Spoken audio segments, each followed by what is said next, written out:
Assalomu alaykum. Va alaykum assalom. Gap qalay bo'ldi? Zo'r bo'ldi. Mendan boshqa hammada yangilik. Nima yangiliklar? Charos zolim eri bilan ajrashibdi. Gulnoz Dubaydan uyobdi. Maktabni zo'rg'a bitirgan, kecha burni oqib yurgan moqchihra dugonam bor-ku, bloger. O'sha gelik opti. Bugun gapni pulini Nodiya oldi. Endi singlisi bilan Tailandga dam olgani ketmoqchi. Dunyoda qanday baxtli ayollar bor. Oysha onamiz farzand ko'rmadilar. Maryam onamiz hayotlari mobaynida turmush qurmadilar.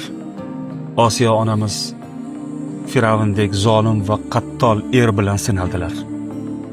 Hadisha onamiz dardga darmon yorlarini, ya'ni Payg'ambarimiz Muhammad Mustafa sallallohu alayhi va sallamni 40 yoshdan o'tib topdilar. Fatima onamiz moddiy jihatdan juda kamtar, ba'zan yo'qsil hayot kechirdilar. Ularni hech birlari muammosiz yashamadilar.